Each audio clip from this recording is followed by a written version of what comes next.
ആൺകുട്ടികൾക്ക് അല്ലെങ്കിൽ ചെറിയ കുട്ടികളോട് അല്ലെങ്കിൽ ഒരു മുതിർന്ന ഒരു വ്യക്തിക്ക് ഭയങ്കര ചെറിയ പ്രായത്തിലുള്ള കുട്ടികളോട് തോന്നുന്നതും ഇത് തന്നെയല്ല. അപ്പൊ ഇതെന്താ നിങ്ങളൊരു കാറ്റഗറി ആക്കാത്തെ എന്നുള്ളത് അല്ല. ഇതിൽ എപ്പോഴും ഇത്തരം കമ്മ്യൂണിറ്റിയുടെ കാര്യം വരുമ്പോൾ എപ്പോഴും പറയുന്ന ഒരു കാര്യമാണ് പിഡോഫിലിയ.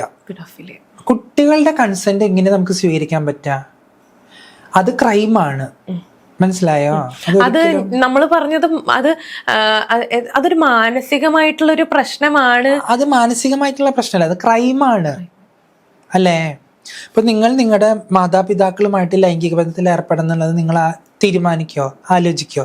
അത് ക്രൈം അല്ലേ? അത് തെറ്റല്ലേ? അത് സെയിം സംഭവമാണ്. പക്ഷെ ഇത് അങ്ങനെയല്ലല്ലോ. ഇത് മുതിർന്ന ആൾക്കാർ തമ്മിൽ. അതാണ് നമ്മുടെ ഭരണഘടന അനുവദിക്കുന്നത്.